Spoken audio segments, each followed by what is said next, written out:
నమస్కారం. ఇక్కడ ఉన్న పెద్దవాళ్ళందరికీ ముందుగా నా నమస్కారాలు.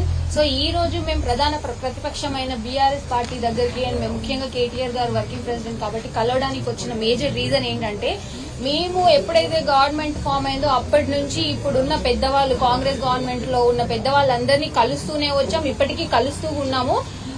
మేజర్ డిమాండ్ ఏ డిమాండ్ మీద కలుస్తున్నామంటే గ్రూప్ 2 and 3 పోస్టులు పెంచాలి, గ్రూప్ 1 1:100 రేషియోలో తీయాలి, మెయిన్స్ కి ఎలిజిబుల్ అయ్యే వాళ్ళని 1:100 రేషియోలో తీయాలి, డిఎస్సి సంఖ్య పెంచాలి, గురుకుల రిలేటెడ్ ఇష్యూస్ ఉన్నాయి అవి అన్ని సాల్వ్ చేయాలని చెప్పి మేము చాలా రోజుల నుంచి తిరుగుతూనే ఉన్నాం. కానీ ఇప్పటి వరకు మా గవర్నమెంట్ నుంచి ఎటువంటి రెస్పాన్స్ అనేది రాలేదు.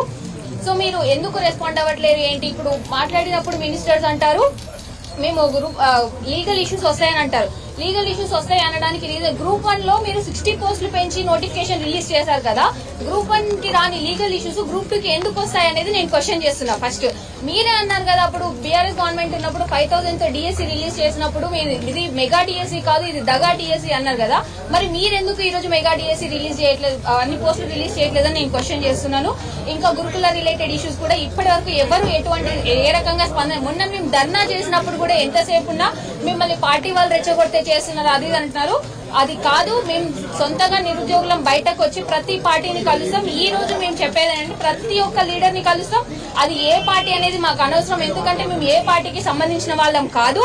ఎందుకంటే కొంతమంది పని కట్టుకొని కొంతమంది ఆవారగాలి పని చేస్తున్నారు, ఒక పార్టీ రెచ్చగొడితే చేస్తున్నారు అంటారు. కాబట్టి నేను చెప్పేది ఒకటే గవర్నమెంట్ కి, మేము ఏ పార్టీకి సంబంధించిన వాళ్ళం కాదు.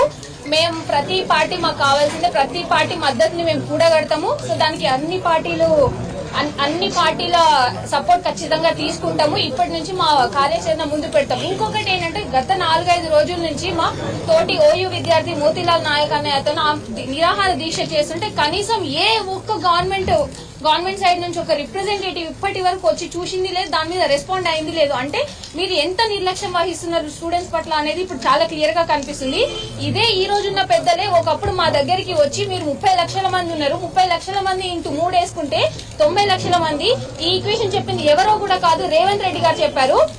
నేను రేవంత్ రెడ్డి గారిని ఏమడుగుతున్నా అంటే ఇదే 90 లక్షల ఈక్వేషన్ ఎలక్షన్స్ ముందు మీకు పనికొచ్చింది, అది ఇప్పుడు మొత్తం ఎలక్షన్స్ అయిపోయాక ఎందుకు పనికి రావట్లే? 90 లక్షల మందికి న్యాయం చేయాలని ఎందుకు అనిపించట్లేదు మీకు?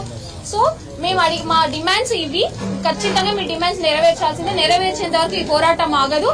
అన్ని పార్టీల సపోర్ట్ తో మేము ఖచ్చితంగా ముందుకెళ్తాము. మా తోటి మిత్రులు మాట్లాడారు.